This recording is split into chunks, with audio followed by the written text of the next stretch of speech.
It's time for the Retro Time Machine, where we discuss all things retro. Now let's welcome our host, Jay Jennings.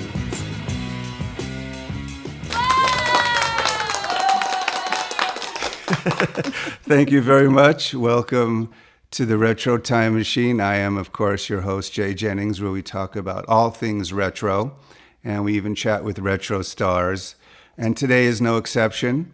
We have the sultry, spirited, and super attractive actress who appeared in such cult classics as Chained Heat, Tantura, Tiger Shark, Guyana, Cult of the Damned, Barn of the Naked Dead, Phantom of the Paradise, but I think she's best known as the cheerleader we wish we all dated back in high school. 1976 is the Pom Pom Girls. So please welcome the one and the only Jennifer Ashley. Hi, Jen. Hi, Your fans are here. Hi, everybody. So, Jen, how you doing these days? Oh, I'm good. I'm just, having kind of like a mellow kind of life right now. My kids are grown. I have a daughter in college. She's 19, and my other daughter is 22, and she works. And I'm married, and we have two dogs, and we live in a house in West LA. And I'm still creative.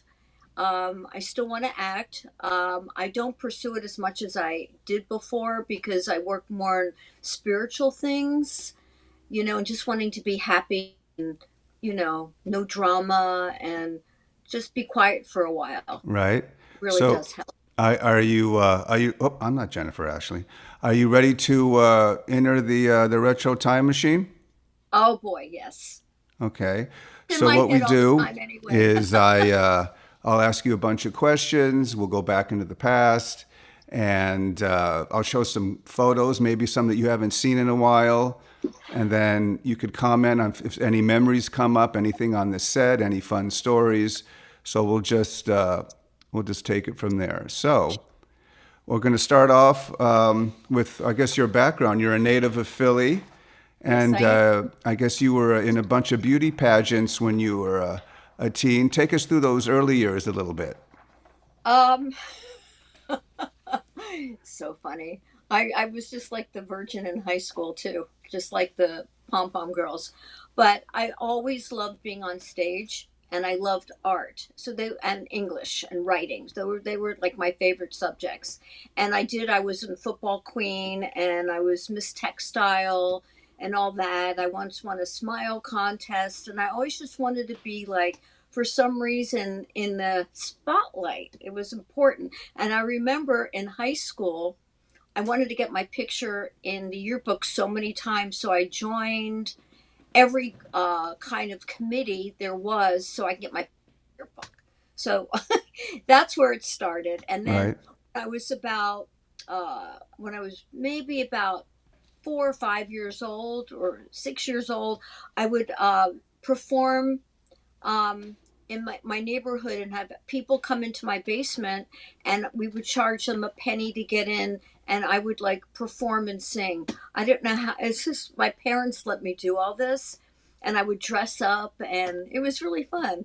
So Right. I knew in my many years ago, I just always admired all the old movies and I just wanted to be in the spotlight. Well, you actually get a chance to do that in your film career. I was Yeah. looking at some of your titles when you were in your pageants. You were Miss Textile, you were Miss Restaurant, Oh yeah, I forgot about that. and no, those are some great titles. And then you went on to study fabric design in college, and then you decided to move to San Francisco, where you worked for Columbia Records. Exactly. Well, it's a long story. My first marriage, I got married very, very young, and he was a doctor, and he did his internship in San Francisco. So, we drove after our wedding. We drove across the country, and actually, we camped across the country. The last time I probably went camping. Oh, it's not me. So we got across the country, and I remember the minute we got into California, it was like such a blessing. I just love the feeling. We drove in and there was like Big Sur and the hippies and um, just the weather and whatever it was about California just jived with me. Right. So that's how we got into San Francisco because he did his internship there. And I he got a clinic, right after he graduated. He did his internship there and then worked at a clinic in Oakland, and he wanted me to be his assistant. And I can't even stand the sight of blood. And Right. there's a picture of me in a white coat holding a needle, like like and I remember he had to do something. You know, it's a long story. He had to pull the cyst out of somebody's neck, and I had to be his assistant. And I thought I was going to die. So that was the last of that. I figured, well, Right. Well, that's not for me. right. Then I worked in an art gallery in Sausalito, and the lady was really mean to me. I never really, I worked for my dad. My dad had a factory, coat factory in Philadelphia. So I used to work for him in the summers. I used to work retails and like some boutiques back in Philadelphia. I always worked. But then I thought, oh, why can't I'll work in an art gallery? I always loved painting, so working in an art gallery in Sausalito. And Sausalito at that time it's still pretty. It was just so beautiful. So I remember going there, and the lady was really mean to me, and I remember crying. And oh, people can be so mean, when they see like someone who's young and attractive and trying to find their way. Um, an older, grouchy woman can be mean. So she was mean to me, and she fired me. And I remember crying, crying. And then I worked as a secretary. I got a job working as a secretary in an insurance company. And that's when I did Partners. I don't remember that movie. I And played a we'll get to that a secretary. little later. Yeah. So I was a secretary, and I remember sitting down all day, and I go, this sucks. I'm not a 9 to 5er. I have to do paperwork, filing. It's not me. I remember going into the elevator in this building. I don't know why I spoke to this guy, and I said, I want to go into advertising. Do you know anybody that wants to go, who knows about advertising? I want to do TV commercials. I didn't know what I was asking this guy. And he goes, oh, like he gave me my card. He worked for Columbia Records. Come, give us a call, and you'll have an interview with Roy Halley, who is a producer. I don't know if you know who he is. Blood, Sweat, and Tears, Okay. Santana, Barbara Streisand. I mean, he did it. So I went on the interview, and they hired me as a receptionist at Columbia Recording Studios, and it was really a fun job. I mean, I met all the musicians. Upstairs was Francis Ford Coppola. Well, I was gonna get to that. Yeah, I was well, gonna I but was gonna that's say not how I got my start. I was gonna say he basically discovered you if you think about it. He did, but that was not how I got my start. It was, you know what? I did meet him a couple times. He always thought I was nice and pretty and all that kind of stuff. But I was walking down the street in San Francisco, and this guy came over to me. I was with my husband at the time, and he said, "You should be in pictures." I go, "I've always wanted to be an actress. I always want to be in pictures." So view a number of this guy. He's a photographer, and he'll help you.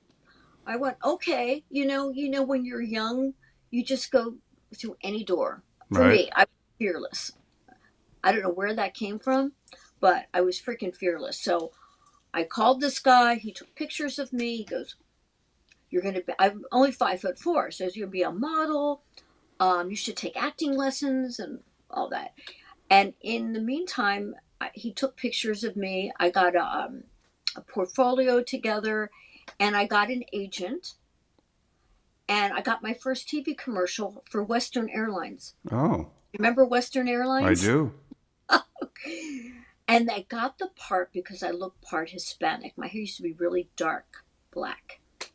My natural color is black, like brownish black.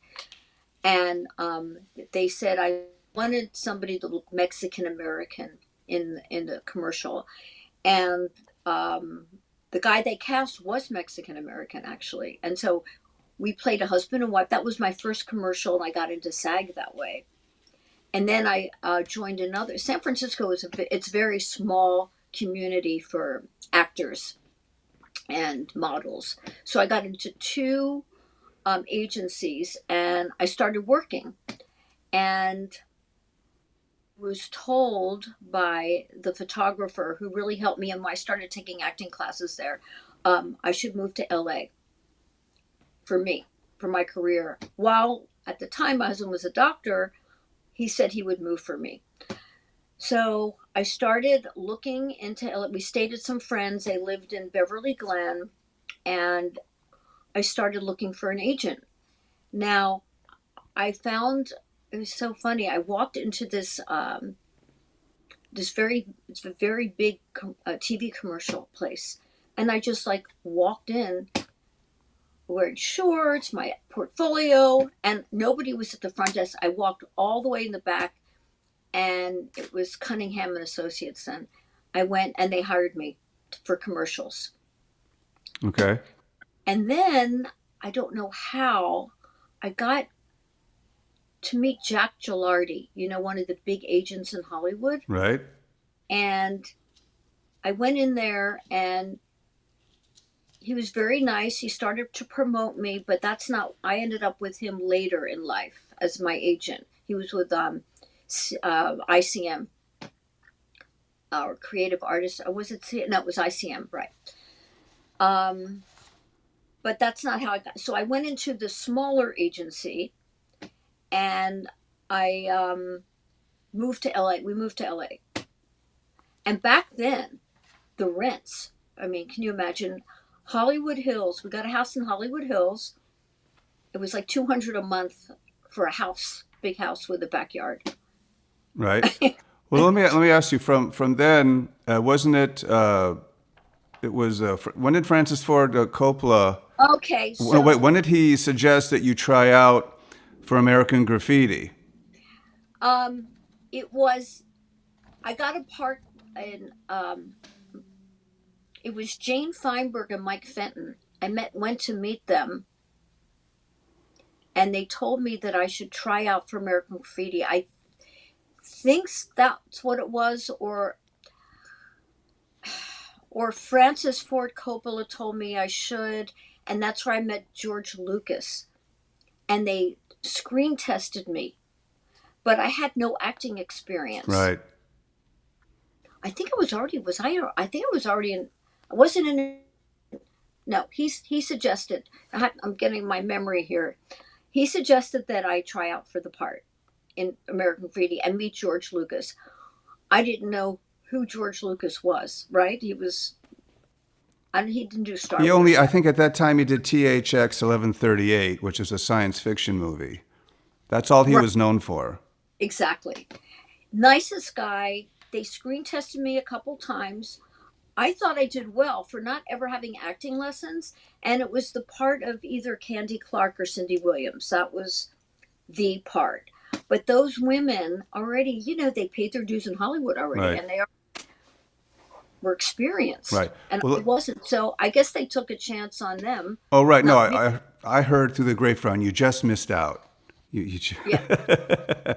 Definitely. Well, I wanted to move on to actually your first film, which was in 1973. What a great way to debut with Beau Bridges and Rob Liebman in a very kind of bizarre black comedy. Your 3 minutes are up. It was shot all over. I'm familiar with cult films. I'm a big collector and stuff. So, yeah, it's kind of a odd film with takes a very weird twist at the very end.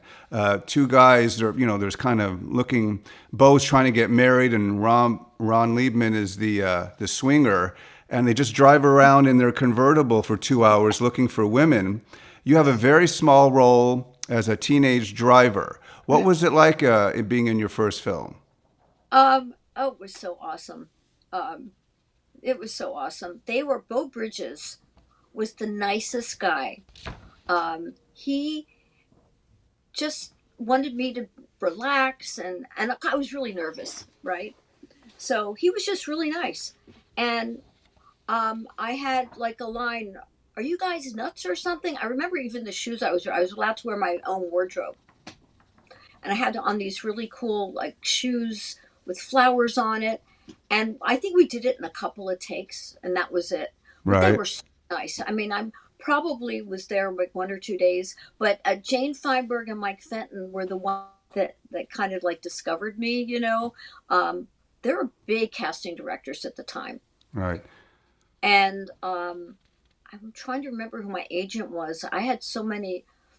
I'm Glenn Shaw agent. They were courting you, Jen. They all wanted you to rep you.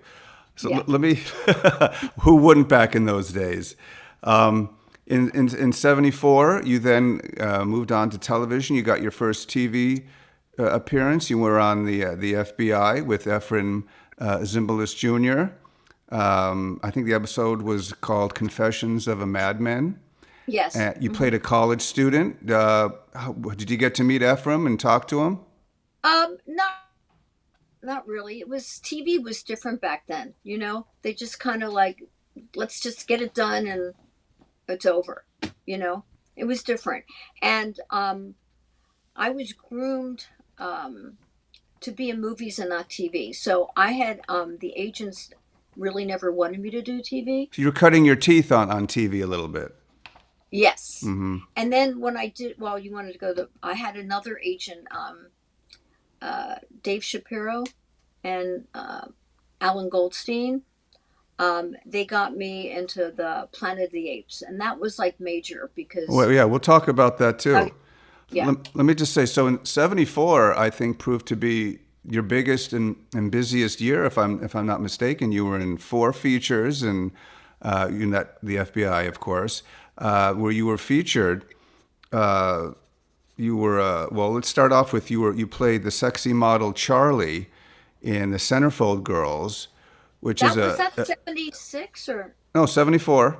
oh, it was. Yeah, and it's a pretty it's a pretty disturbing horror film if you think about it. It's this It religious was. fanatic who knocks off centerfold models, and I thought it was artsy a little bit, or had contained nudity if you want to Yeah, artsy. compared to now, that was. Well, I think I have a photo from there of you and another gal doing a pose. Well, there's the poster for it. Yeah. One of those exploitation films, you'd read about drive-in fodder, uh, of course. Let's see where there's your pose. Yeah. So that's the artsy part of it, It is kind of like artsy. right? That's a And nice picture of and me. what do you remember about the Centerfold Girls? um, Working my ass off for a low budget. It was a low budget movie. And just working, working, working. But I had fun. I just loved acting. So I really didn't care. I wasn't one of those choosy, like if I was with like Gilardi at that time, I would never have done he wouldn't let me do a movie like that. But I wanted to act.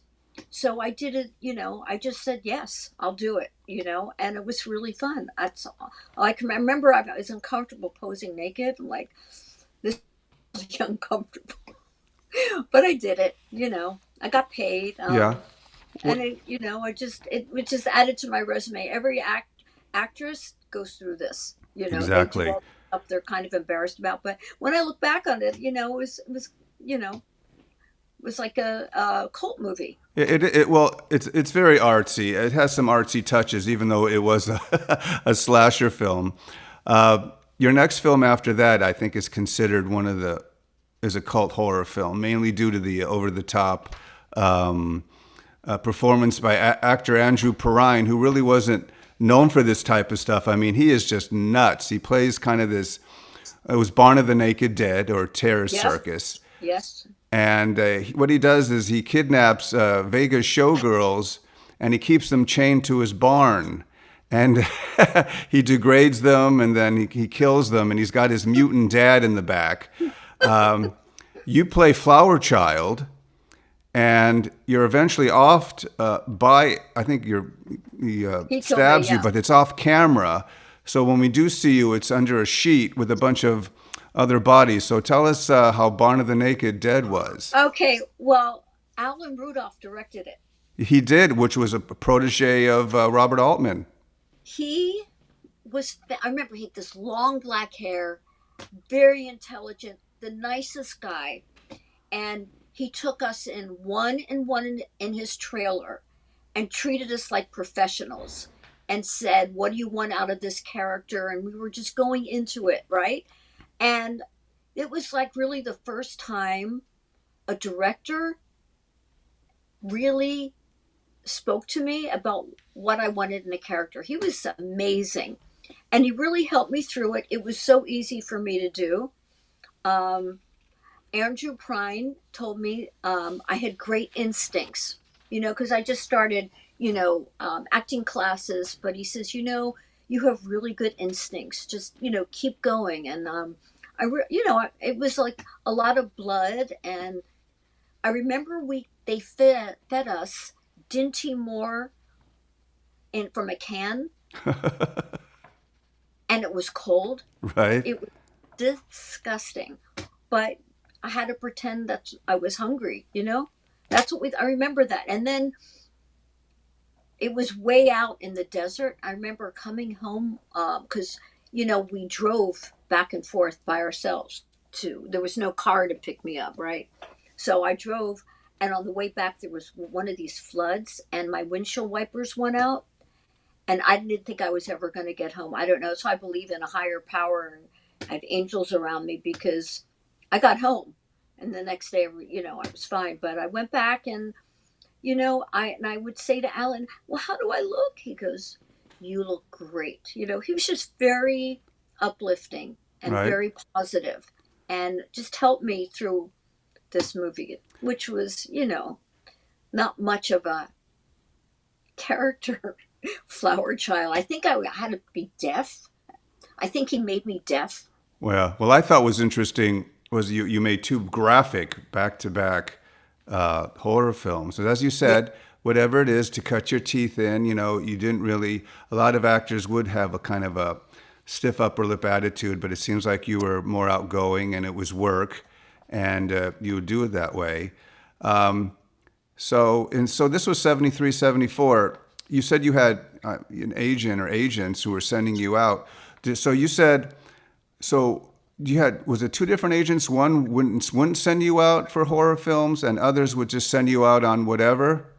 Oh no, you can only have one. When I was in LA, you can only have one agent at a time. Except I Okay. had I had a modeling agent, I had a TV commercial agent, and I had a theater. So I had the three. And then at one point I had a manager.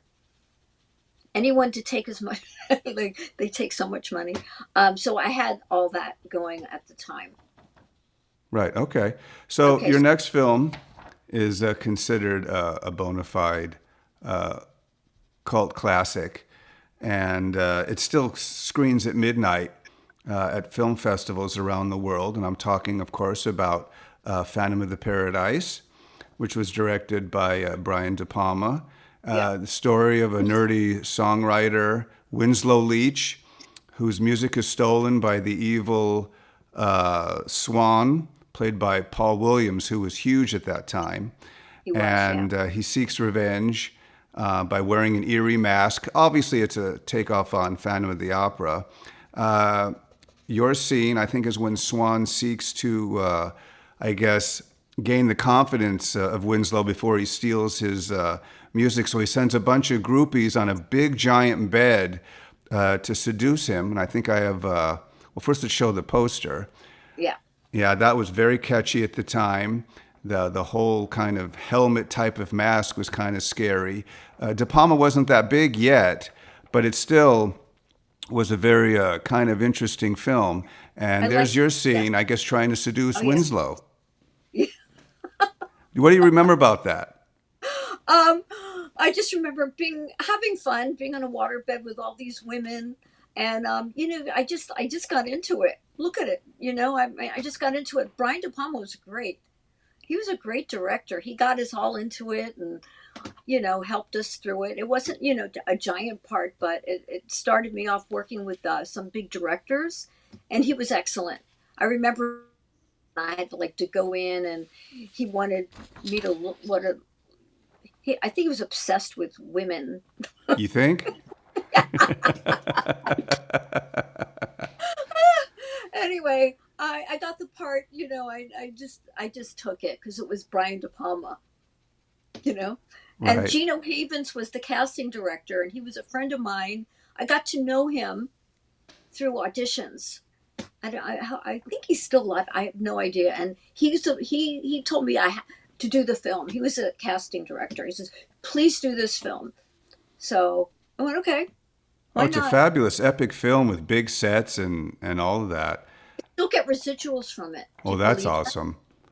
Nothing Not wrong with much, but that. funny. When I got Well, Phantom of the Paradise, it's like, right. Now let's talk about your final film role in '74, which was actually you went back to television, and it was a short-lived but popular spin-off of the Planet of the Apes movie. yeah, It actually starred my old pal Ron Harper, and with James Naughton and of course Roddy McDowell. Your episode was called "The Liberator," and it's the two astronauts who star in the show. They're captured every week. They're captured by somebody, whether it's the apes or another community. And this was by a human community who end up selling their slaves to the apes. But the two astronauts try to convince you and John Ireland that to fight back against the apes, and you do at the end. It was originally called the Conqueror. You had scenes with both John Ireland and Ben Andrews, right. right? And you play Talia. Oh yeah, And tell us what it was like working on the set. You were still cutting your teeth, learning how yeah, sets were done yeah. and I was how to really, take yeah, direction. yeah, exactly. Roddy McDowell was Roddy McDowell. I'm thinking of somebody else. Okay, from Partners. It they made it a little uncomfortable for me. So I was nervous. Okay, it was big time. I had a different time, and they were like banking on this to for my career. And but I did good. I was in love, supposedly in love with Ben Andrews, and the actors were nice. I just didn't get a lot of support. Let's put it that way. I didn't get a lot of support. So that's what happens, I guess, when you're new in Hollywood. They Right. kind of test you, except when they're really professional. It's like Bo Bridges or whatever, who was just and Ron Liebman were so full. These people weren't, but you live and learn, and I got to. I still get residuals from that too, Right. Well, and each I got medium to. is different. You're right. Different sets, different directors, Yeah, different production I was at crews. Fox. I think it was at Fox. I remember Okay. going, and I worked probably a week on that or 2 weeks on that. I remember getting. I liked the wardrobe. Oh, I well, you love the look great in costume. it. I love the In that costume. loincloth. Yeah, the costumers, are the best. Right. They are. I used to go down to where is it where they have all the costumes and you can Hollywood pick out. costume shop or Yeah, it was one. It was huge. It's where okay. all the movie stars would get their costumes. Right. So I remember going down there. Yeah, I was happy I did it. I was a little nervous because it was TV. It's really fast paced. Right. But yeah, The I show thought I did good. Yeah, sure, you did great. The show didn't last long, but I enjoyed it because I enjoy kind of cult TV from the '70s as well. So let's move on to uh, one of my dream movies, the one that I think you're famous for. In '76, you coached. It's kind of like isn't this kind of like Jennifer Ashley? This Is Your Life, I remember that show. I right? remember that show. Yeah. Right. So let's talk about. So in '76, you star as Laurie, probably everybody's favorite cheerleader from high school. It's a great teenage drive-in movie of all time with a great title, The Pom Pom Girls. It was known as a sex comedy. It starred a young Robert Carradine, and it was a fun, entertaining movie. And I think it was like a '70s version of American Graffiti, actually. It was. Yeah. Uh, it shows how high school life was very carefree, and with your friends. And of course, we're talking about the Pom Pom Girls. But before we talk about it, we're going to show the trailer. So Ooh, let's sit shake. back, yep, and enjoy the trailer to the Pom Pom Girls. Better shake that orange and shake that blue. I said to shake because our team is ready. I said to shake. Some girls have it, and some girls don't. Some girls do it, and some girls won't. Forget it. Crown International Pictures presents the Pom Pom Girls. Can you ever forget the girls who really turned you on? You got one? Maybe. Sally, the kind of girl who always make out.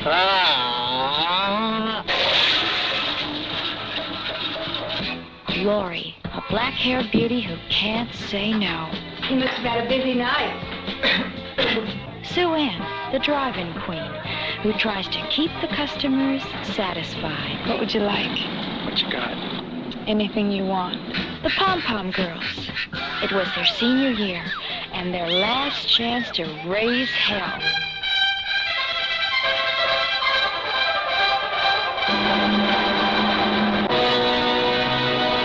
It's funny. Guys are crazy. It's sexy. Oh, God. It's the craziest motion picture you've ever seen. Somebody just stole the fire truck. There is no way in hell that someone is going to walk into the firehouse and take up...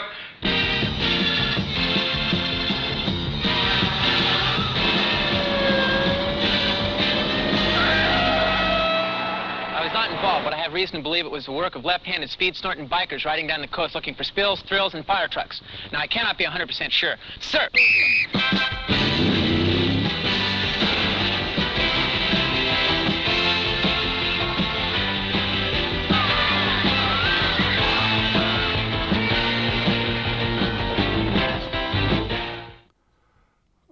So tell us, what do you think about seeing that? You know what, I've seen it a lot because sometimes I go through, you can Google it and you'll see it, right? 'Cause Right. I have to show it to my, my daughter's friends. But anyway, that was such a fun movie, and it did become a classic. We became friends. I'm trying to remember. I was a cheerleader in high school, Right. and also I was a virgin, so I really relate. Well, that to goes this. hand in hand. Yeah, Well, let me. I was going to just say, for those who don't know, it was directed by Joseph Rubin, yes, who went on to do Dreamscape and The Stepfather. This movie had everything. It had football. It had cheerleaders, frolicking on the beach, getting drunk, a food fight, stealing a fire truck, and it had that tragic suicide chicken car race. yeah. And lots of making out and sex, which a lot of those drive-in movies had. I've got some photos that I want to show you, and if you could walk us through or tell us what you remember about some of these photos. So let's see what we have here first. There we go. What do you recall about that? Sizzle. Yes. Yeah. Those are all the girls? Yeah, I used to love, when I was in high school, when I was a cheerleader, I loved the outfits.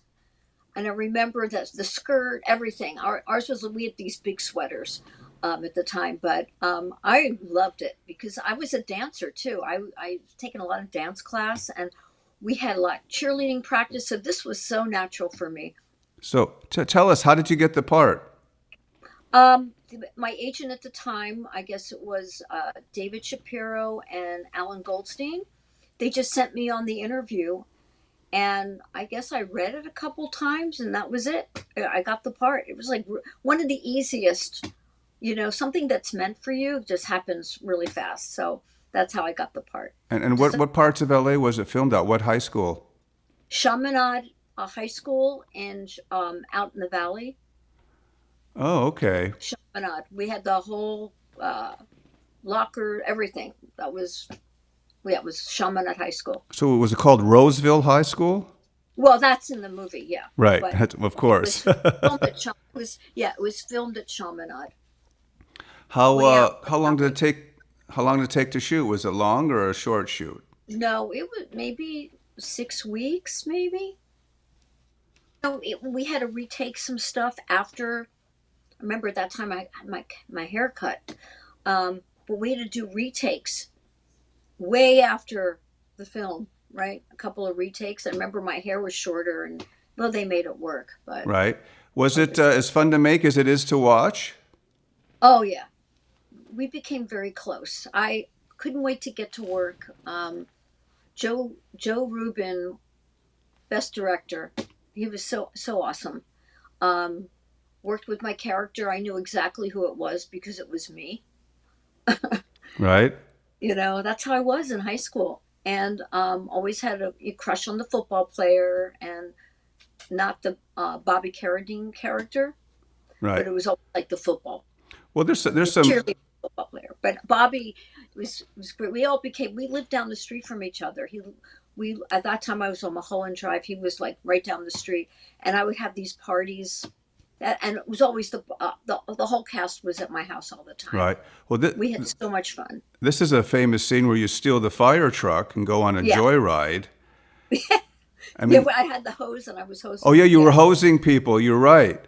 Yeah. And there was just a lot of classic scenes. There's this one. There's the cafeteria food fight Yeah. between Bob Carradine and Bill Adler. They take turns putting French fries in different, down their shirts, down their pants, up their nose, Yeah. or they're I blowing. remember that like it was yesterday. Wow. Yeah, No, we these are kept some it scenes over that and stand over. out. And of course, there's Bill Adler working on his car. I heard that he did all his own stunts. He did, yes. Yep. And of course, there's that famous. Great guy. Great guy. Oh, he's actually. What's funny is that he made his career out of playing these type of roles in like other films that are similar, like Van Nuys Boulevard, and he's in The Van. These are right. all typical '70s drive-in movies at the time, and of course he's in that suicide chicken race at the end, which is of Yep. course the takeoff on A Rebel Without a Cause. Right. What do you And he remember was about that day with the racing? Um I remember it was really hot. Right? And they had to keep doing it over and over again. And yeah, it was very well. Someone was going to get hurt. You know what I Right. mean? It looks like someone was going to get hurt, but Well, then it was very well crafted. And I remember I had to like cry. They had a scene of like a close up of me because I thought they died. I thought Carradine died, right? Right. And so there was a close up of me crying. I had to like, all right, now cry, you know. No lemons or onions? No, I don't. I cry real easy. Oh, okay. And of course, when Dwayne, who Bill Adler plays, goes over the edge, there's kind of like the scene from Rebel Without a Cause being Yeah. reenacted. Yep, we had to look at nothing. A guy with a camera pointing up at you. Yeah, we're looking at nothing. And I don't realize that when making a movie, sometimes you're looking at nothing, Well, and you have talk to react. You have to react to nothing. talk about some of the people. We just talked about Bill Adler. What about Lisa Reeves, who played Sally? Lisa and I became very good friends. And then I don't know what happened. I think she got married, had kids, or whatever. Kind of disappeared from the scene. Susan Player married Al Jarreau. Remember? Remember he used to come. You know who Al Jarreau is, the Oh, of jazz course. singer? Yeah, And what- well, he used to come to the set. They were like living together at the time. Oh, Then they nice. got married. And what about And then- Michael Mullins? Michael Mullins is just like the greatest guy, you know. Yeah, and then of course, All artists. And then Bobby Carradine, his daughter Ever was a baby. oh, okay. Carradine used to come with the mom, you know, to the set. I forget who she was at the time, his girlfriend, Okay. but Ever was his daughter, and I remember her as a baby coming to the set. Wow. And we'd be remiss if we didn't talk about Rainbow Smith, Oh, I know. who had a troubled life, unfortunately. And We she were actually would make friends. these type of films too. She was known for these type of drive-in exploitation movies. But it's a sad way the way she went, though. I know. I know. It is sad.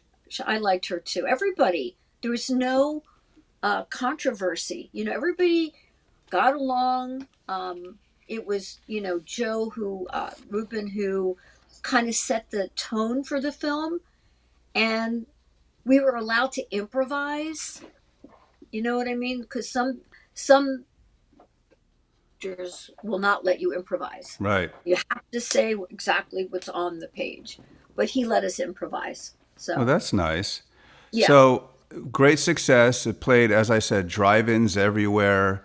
And then later in the late 70s and 80s, it was on local television almost on a weekly basis. yeah. So you couldn't, it was always on, and I always enjoyed watching it. So, Did you know I have that it was in France? It was called La Chemale Basket. That France bought it for France. right, Somebody, I've seen the French posters, yeah. yeah. It outgrows Star Wars in France. Wow.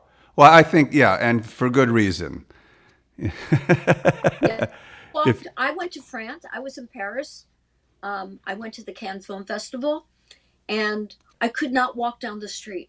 It was so bizarre. Laurie. Yeah, exactly. Well, Exactly. let's talk about your next film. You fresh off the success of Pom Pom Girls. You traveled, I think, to Cancun, Mexico, in '77 to make Tintorera, Tiger Shark, for director Rene Cardones Jr., who made a lot of these exploitation movies, horror films.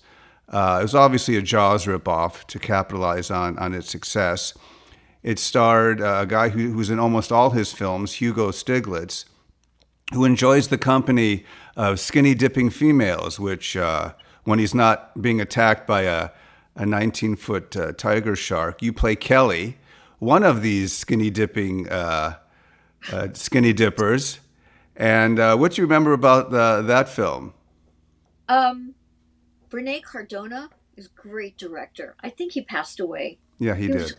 a great director, and it was Ugo, and Rene. There was somebody I forget the other actor. Let me interrupt you real quick. Is that you being eaten by the shark? They put me in there, but I was never eaten by the Oh, I shark. know. You actually escape, if I'm not mistaken. Yeah, they used that in Playboy magazine too. There was one of them in Playboy where they had me on the sand when that pose. Right? It was called Sex in the Cinema. Remember Playboy used to do that? Yeah, that's what all right, tell me the I, actor's name. I forgot his name. Okay. He was very nice too. They're very nice. We actually spent a lot of time on a yacht. I think Ugo owned a yacht and his wife was from New York, and we'd spend time on this yacht half the time. Right. Remember just walking the beach of like during like break time. I had on listening to David Bowie, Ground Control, that Major Tom, that Right. album in my ears, walking just in a bikini, walking the sand of Cancun and the smell of it was just so like, what do you call it, tropical. Yeah. It just led to the whole movie. So we were there 6 weeks. Jack Gilardi was my agent at the time, and Laura Lyons, who became Laura Aldridge, she played my sister, and they put us in a room together.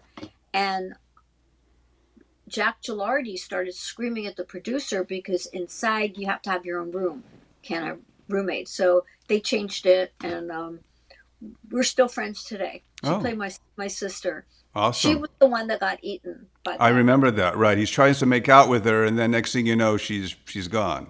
Yeah, yeah. Well, That was really fun. That was a fun movie. I'll never forget. It was one of the. I always carry big bags. right. This is funny, and it was one of the crew had a birthday, so they imported this cake. I don't know how they got it there, but they had to fly this cake over, and everybody's wishing them happy birthday, and I had them this big bag, and I went to give him a hug to wish him happy birthday.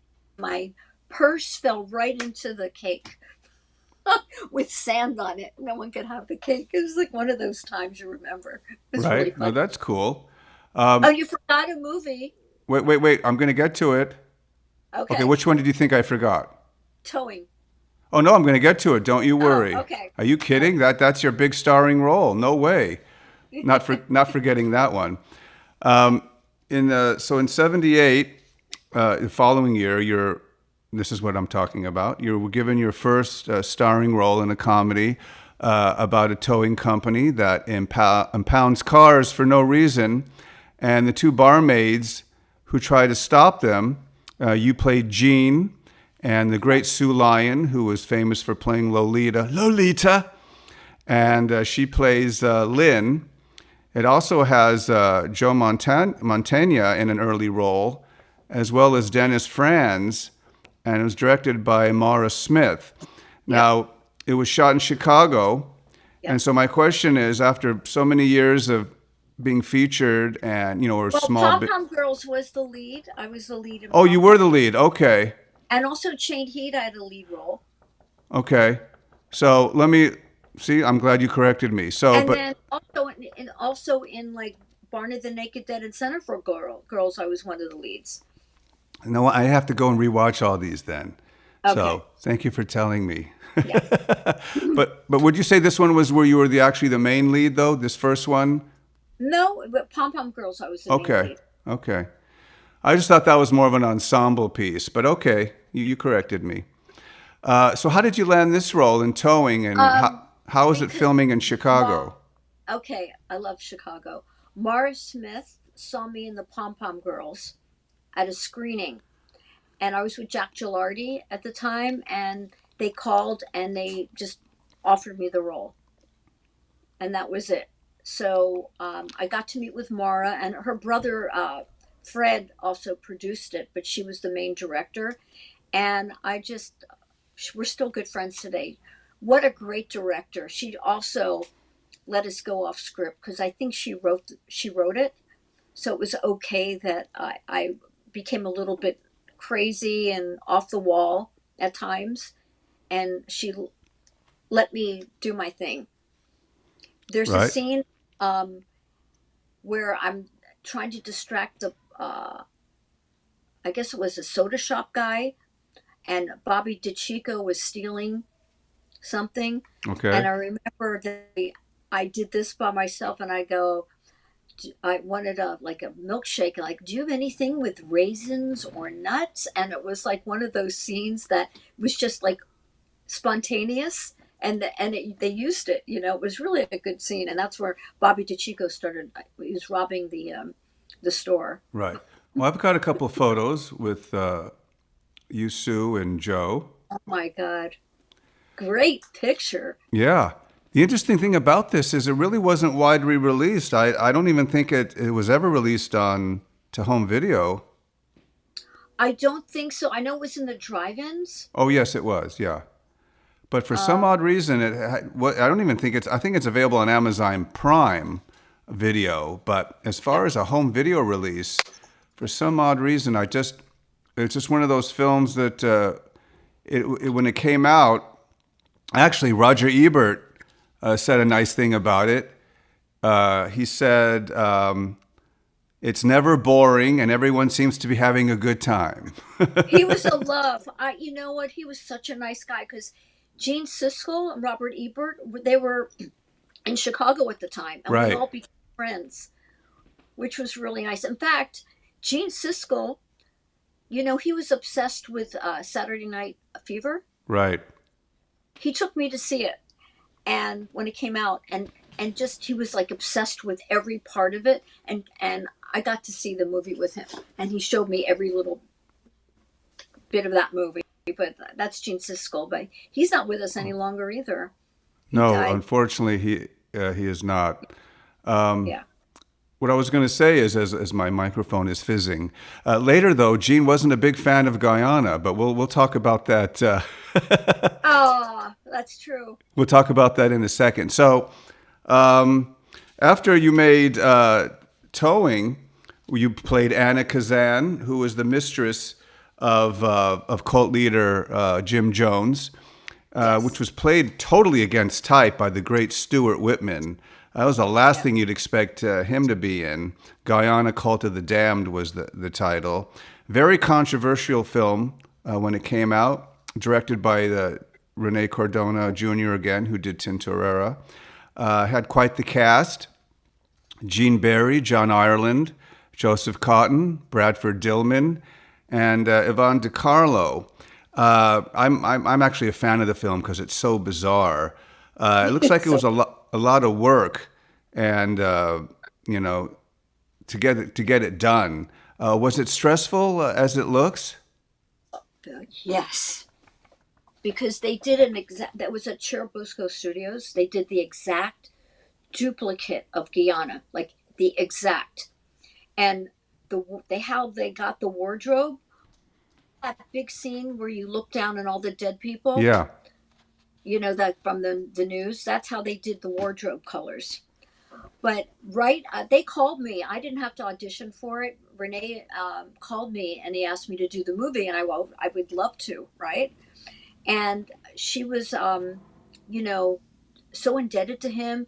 And right at that time, this is before filming, LA Times came out with an article, and it said she followed him all the way, and it was my character, this mistress. Right. She followed him all the way to the end or whatever, and it was a whole character detailing of this character that I was about to play. So I realized she was a communist. She was into cults, and she worshipped him, and this was his true love, was his mistress. And I just had to be by his side the whole time. I couldn't do anything. I would have been killed if I did anything. Well, whenever he speaks, you're always looking up at him, and you're kind of saying, "You sure this is a good idea?" And he's like, "What do you mean? I'm God. I can do what I want." Yeah. I know it was a shocking film. I remember critics weren't a big fan. As I said, Gene Siskel. No. I watched they picked like their turkeys of 79, and I think Roger picked the Bermuda Triangle movie, and Gene picked Guyana, and he said when the kid gets electrocuted, that was it. He walked out of the theater. The scene where the boy's tortured. Yeah. So what did you think at the end? Did you like the film, or was it just another job? No, I was really into it. Okay. Because it was big at the time, that whole Guyana thing. Yeah, huge. It was, yeah. So I enjoyed playing. I wanted to be this person, as an actor. It's so nice, like you could just be somebody else. And I wanted to be this person. And it was very eerie. It was very, very eerie doing this movie. And one night, there was a major earthquake. I was in my hotel. And this is during the filming. I used to do a lot of night shooting. So I remember going back to my room, going to bed, and all of a sudden my room is going back and forth, back and forth. There was like a major earthquake in Mexico City. I thought I was going to die, but I didn't. And I'll never forget, my phone rang right after the earthquake. My mother in Philadelphia calls me and said, "Are you okay?" I go, "How did you know there was an earthquake in Mexico?" It was just so bizarre. Right. But that was kind of the whole thing, was that eerie. It was so freaking eerie. Well, let's not be remiss. You've been in some well-known cult films that have a history of controversy. Yeah. So it's just basically almost every other film. There's something about each film. Like especially the next one too had a couple of scenes that had to be cut because it was so graphic. I'm talking about the 1981 classic Inseminoid, which is also known as Horror Planet, which is probably a better title. But anyway, it was an alien ripoff, even though director Norman Warren says it wasn't. Obviously it was. It's a very, very hard to watch movie where she gives birth to this alien baby, and also when she gets impregnated by the alien, starring Judy Geeson, great British actress, She turns into, she plays Sandy, and she turns into a homicidal kind of vampire maniac who kills the rest of the crew members and drinks their blood. You played Holly. Were you a doctor or a scientist in this film?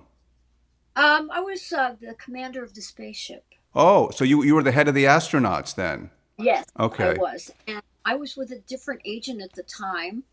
I was with Robert Husong Agency. And also, I did not have to audition. They offered me the part. Okay.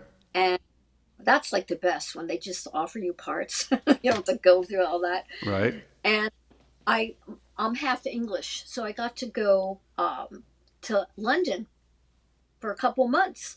Chesilhurst And Caves. yeah, well, they picked us up by car to drive us to Chiselhurst Caves. I stayed at Blake's Hotel, which was the hotel at the time. I think it still is. All the rock and roll people stayed there. It was the hotel.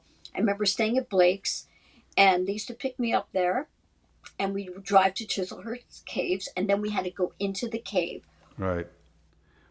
It was freezing cold, so it was like perfect I'm showing a picture for of this Judy movie. as Yes. the vampire She was a alien. lovely girl. Everybody was nice in this movie except for Robin. Well, I'll get to that in Michael. a second. Robin Clark, the lead He actor. was mean. He became nice at the end, but Well, I was going to mention that in a second as we take a look at some photos here. yeah. I mean, this is basically Alien on a low budget scale, at least in my opinion. And then you Yeah, throw in Robin.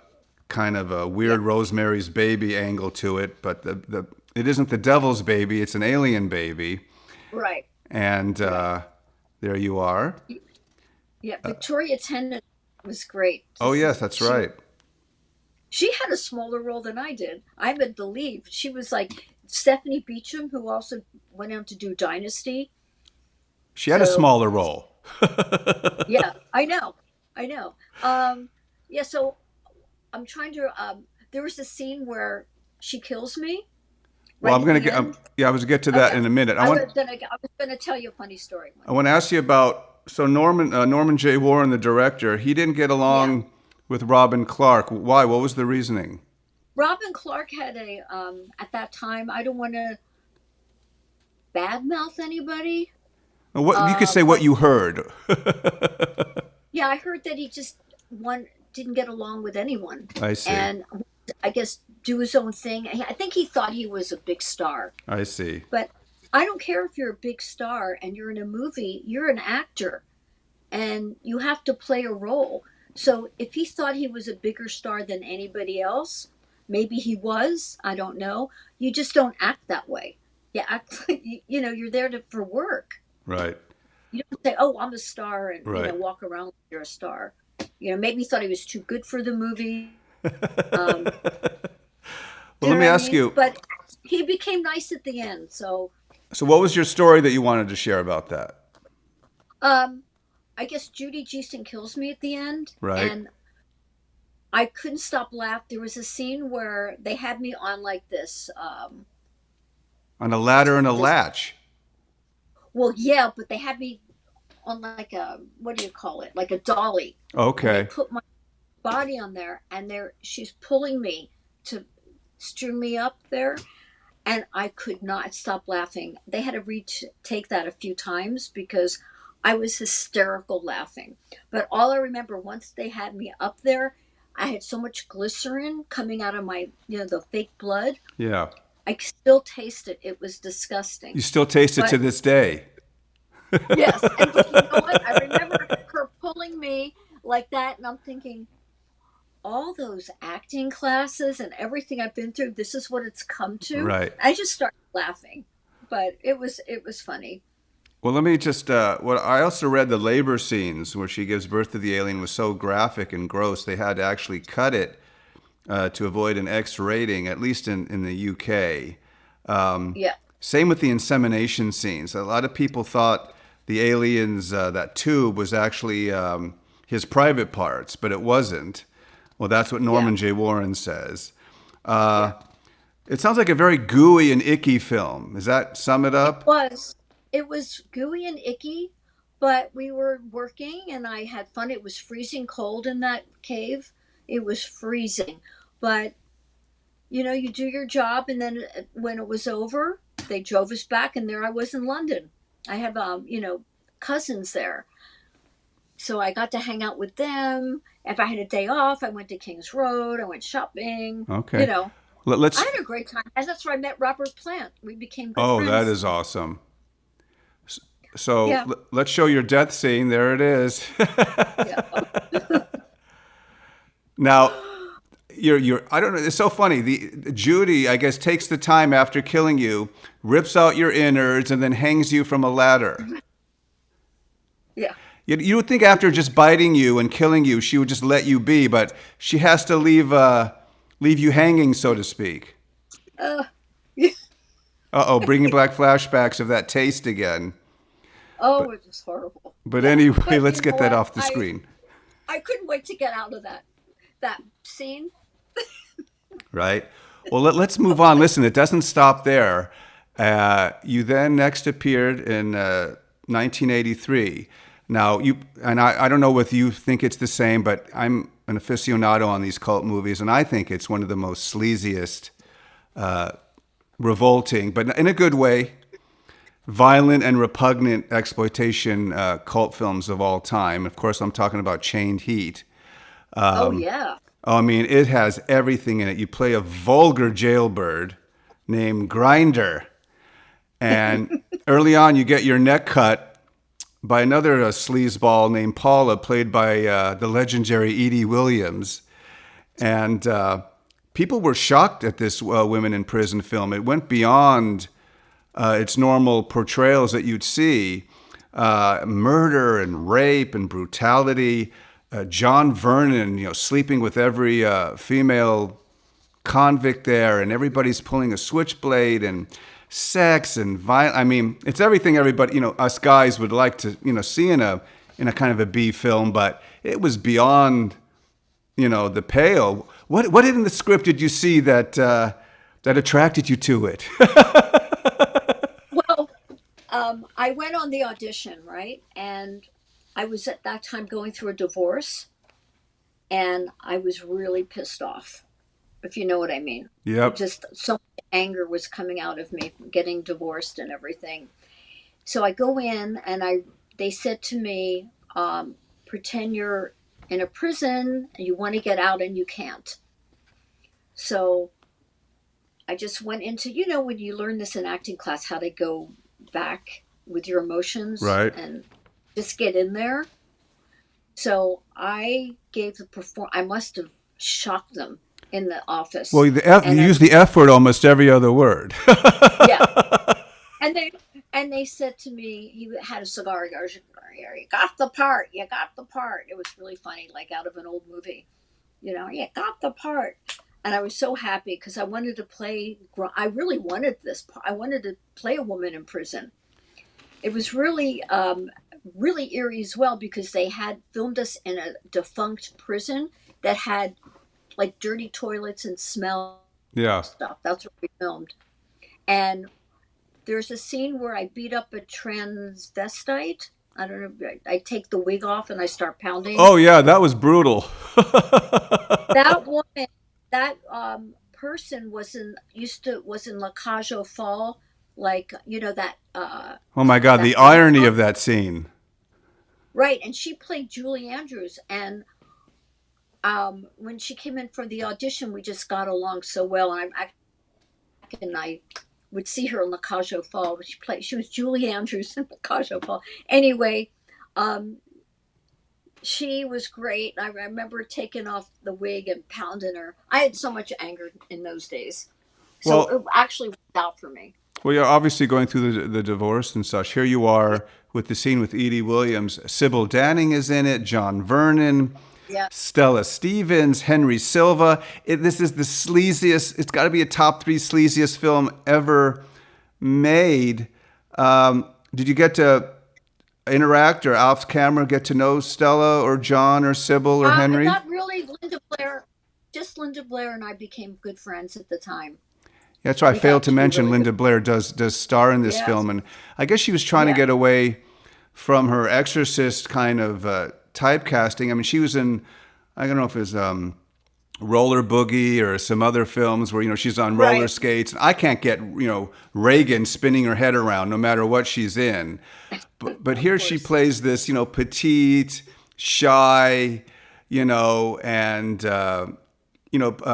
Tamara Dobson is like the lead African American convict, and she's telling her, "This is what you got to do. You got to, get a shaft and protect yourself." And she's like, "Huh?" So I'll just ask at the end. So what, you said it was fun making it, or did you know you were making a sleazy film, or you didn't care? I didn't really care. Okay, I knew that I played the part I was supposed to play, and I never judged it. I just thought, oh well, I'm playing a part. I'm right. in this character, and that was it. And I had fun. We were like, there's a scene where I'm with the basketball, and like, you're out in the yard. I'm like, my hair was like out. They teased it up to there. It was kind of fun. Right, I I think I still have the Polaroid from Chain Heat from the costume people. They would right. take Polaroid to see if everything was right with the look and everything. I have that Polaroid somewhere. Well, let me ask you your take on these kind of films. I was reading where you were quoted where you're saying even though these films are low down and dirty, and low budget, but as an actor you show up, you play your part, you get paid, and then you go home. Is that pretty well sum Yeah, it up on most of these yeah, films? exactly. Exactly. I mean, I actually, every one of them had a lot. It just was still part of me. Um, it takes a lot to make a movie. People don't realize the hours. Show up at 4:30 for makeup, and then you're in your trailer for 4 hours before they get to your scene. And then some of it is really grueling, and you just have to keep plugging away. And you're not Brad Pitt or Meryl Streep. You know what I mean? It's like you're in these movies as an actress, Right. No, I get you. No, and that's it. You do your part, and you go home and hope for the next one. right. No, absolutely. That's how you have to look at it. You can't Right. have this holier than thou attitude, at least when you're making these type of films, because you know what you're getting into. It's called Chained Heat, for Right. God's sakes. Yeah, it's But true. I was going to ask you, I kind of went out of order for a second. You played a secretary in your next film, Partners, which was with Ryan O'Neal and John Hurt. It was a buddy cop movie, kind of unusual. It was a small role, but did you get to have a good rapport with both those actors? Yes. Ryan O'Neal was very nice. He was great. Um, I used the tools from when I was a secretary at that time when I worked in that insurance company Right. of having to say and filing, but the director wanted me to flirt with Ryan O'Neal, and John Hurt was jealous or whatever, didn't because I didn't flirt with him, or I don't know if he liked I don't know if Ryan that would or have he. mattered. Yeah, but he wanted me to flirt. That was the big thing. He wanted me to flirt. But Right. that was fun. I enjoyed that. It was a few days' work. I got to work with these actors. I mean, come on. But you see, someone like Ryan O'Neal, right? That big star, Right. just down home as nice as you can be. No, it He wanted looks to like help it. any way I could. Right. It was And an odd film, pairing those two together because they come from two different backgrounds. yeah. So after that, in 1983, you appeared in the Burt Reynolds comedy *The Man Who Loved Women* as David's mother. Now, this is one of the rare films I've really never seen, so you'll have to tell me a little bit about it and your part. Okay. Um, David's mother was a prostitute, and she was a prostitute because that's the only way she could make money. So there was a scene of me walking down the street in New York like a prostitute, but I'm not. I'm like in the 40s outfit. And the funny, my ex-husband's at the time, my sister-in-law owned clothing stores in Philadelphia. And even before I got this part, I loved this old 40. I always liked the 40s look. Yeah. So I had a hat and I had a suit. I remember showing up on the audition, and that was it. I got the part right away, just because I got I had the look. And Blake Edwards was the director. And Julie Andrews was in it. Yes, and Julie Andrews had a masseuse on the set. They used to give everybody massages, Oh, which was kind of fun. Um, but I worked probably a week on that movie, and I remember there's a bathtub scene where it looks like I am making sexual references, or what is it, flirting with supposedly my son. Jesus. I'm in the bathtub, or whatever. Blake Edwards had me do some things, but he was good. Right. And I said, do you want to help me in any way? What do you think? He goes, we hired you because you know what you're doing. So that was nice of him to That say. ends He was that, great. I guess. Okay. Yeah, but that bathtub scene was really weird. Kind of freaked you out a little bit. Yeah, but Right. I had to do it. Well, let's. Well, that was one of your, I guess, last studio films. You did two small roles, or well, I don't know. You can tell me. You were in Me, Myself, and I, and I'm not talking about the Jim Carrey movie. And then you were in another movie called Journal, and then would you say you retired from acting, or were you taking a break, or what were you doing? You know what? I started Ashley's Closet, that talk show. Well, we're going to get to that in 2 seconds. Oh yeah, that's what happened. Was my life changed a lot. I stopped, all the partying shenanigans and stuff like that, and realized I really had to get to know myself a little better. So I never thought I retired from acting. I just life took me in a different direction, and I always worked out like every day. So I was in like aerobics class or something, and I came up with this idea to have a talk show, and it just stuff started appearing for me at the time. So it was in Santa Monica there was the Channel 3 station. Yeah, Channel 3 was a public access channel. Right.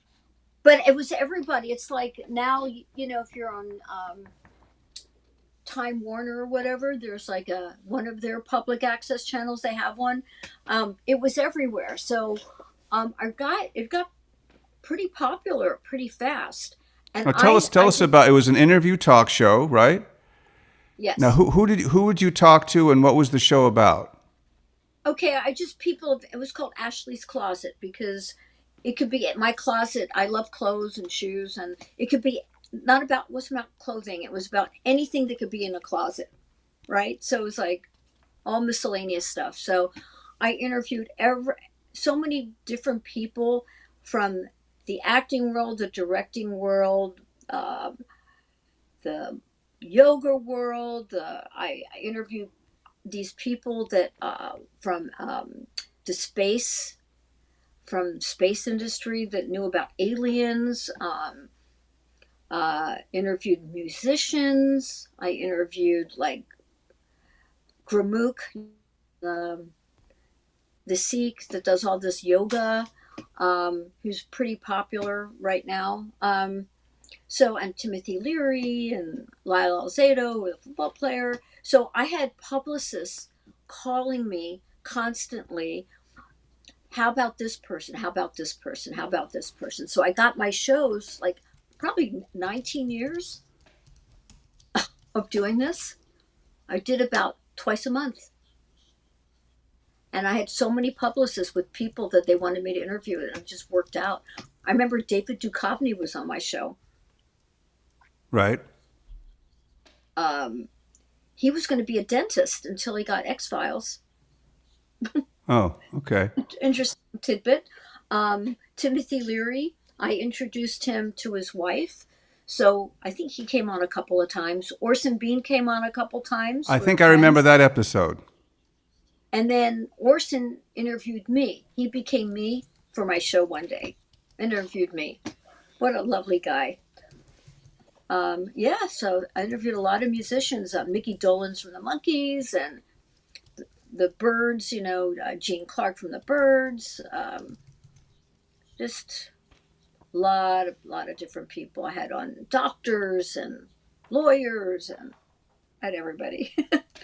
And as anybody at the time that would know something about medicine that would help somebody, you know what I mean? So, Right. but I had a lot of people. I remember when Brian Austin Green was on too. I mean, Wow. And this was on for 20 years, right? Yeah, almost 20 years. Yeah. And Don Diamond, and I mean, it was crazy. It was Well, crazy. it's a great show because I had a couple of shows on public access, but no, yours sounds like the longest running one, probably more than what's that Skippy little, Lo- that Skip- Art Finds Poker Party, remember that? Oh, yeah. And how about Skippy Lowe? Skippy Lowe. Tell me something, Jennifer. Yeah, he was on long time too. For those of you in LA, public access was a way to do your own show Yeah. without any interference from anybody. I And loved you it. picked a You're topic, doing a great job. Yeah. right? You're doing a great job. What were you going to say? You're doing a great job interviewing me because it's not the easiest thing to do. Oh, it is not. It's and plus I'm No. pushing buttons and changing cameras. I'm also technical directing, so there's a lot to do here, but not to toot my own horn. But anyway, so let's get to what you do now. You're an accomplished abstract painter, or you have been for a while. You're a fitness and nutrition buff. So what are you doing these days? Well, back in 2005, I started my own clothing line called Hippie Inc. And Okay. it was T-shirts, all retro T-shirts. And it turned into sweatsuits. And I was like going to be the next Juicy Couture. I did it for 10 years and it just kind of burned out. I couldn't get any more because my kids were small and I wasn't home. I was traveling a lot. And it was successful. I was in Nordstrom's and Dillard's and, it was all over the place. Fred Siegel. I was all over the country and it was a lot of work and it just burned me out. And ended that. And then just kind of coasting. I want to write a book. Started writing a book on longhand, but we'll see. Right now, I'm just enjoying my life. My Right. daughter's in college. I get to travel with her, take her to New York. Happily married. I love my husband. I like going to the market. I like cooking. The pandemic really slowed me down, Right. like everybody, right? And you think what's really important? What is important? Your happiness, your serenity, helping others. I help a lot of people. Being of service, helping people not drink. Right. What Things about like that? what about the acting bug? Is that something you think Oh, it's about still going there. back into? Yeah, it's still there. I kind of just don't. I'm not obsessed with it anymore. But if something comes along, I'll definitely do it. So if I do Pom Pom Girls 2, The Return of Lori, Yeah, be the mom, right? the mom, I don't think so. You'll still play Lori. We'll steal another fire truck. Oh, yeah. My kids would do that. They would love that. But no, I would work in. I'm thinking Quentin Tarantino loved the movie, Oh yeah. and so did Bruce Springsteen. They love Pom Pom Girls. Wow. So Yeah. that's fantastic. No, I mean the Pom Pom Girls it's legendary. It's one of those films you could turn on anytime. Watch it, have fun, grab some popcorn and your favorite beverage. I do. At least once a year, I pop it in. And it's, in high that's def nice. now. It's in high def now. So, Oh, where really? Oh, wow. well, I have different sources. Yeah. So, because I'm in a lot of trading circles, so I go, what do you got? It's like, hey, I'll give you, one Pom Pom Girl for, you got the van, we trade films. So, but no, I love watching it. And it's the little kid in me. It brings me back to KCOP Channel 13 and like 78, 79 for, movie of the week or something like that. But it's one of those films that just lives on. And we got to get the towing out there. How can we get the towing to be re-released? I don't know. It should be. It was such a good movie because they had the Second City comedy group in there too. Oh, like what? Like actors from SCTV and Yeah, this Second City was in that. Joe Montana, I mean, Bobby DeChico. I mean, it's a really good cast. But the Second City I got to work with, like the way they improv and everything, they were the best. oh, That was, yeah, that's they were awesome. the best. But back I used to do a lot of TV commercials. I Right? did, Coca-Cola, Purina Dog Chow. Did you do I Breck did, shampoo? no, Okay, I thought I never might had. have saw you. Okay, I wrong don't know girl. why I wasn't blonde. Do you know? They told me at those times I looked too ethnic. Believe it or not. They're saying, "Oh, you're too ethnic." Like, gee, thanks. Yeah, that would not go today. Okay. But no, I did a lot of commercials, and then I did a lot of print work for cars, and then I was the Benson and Hedges girl. Oh, that's right, with the Uh, cigarette in your mouth.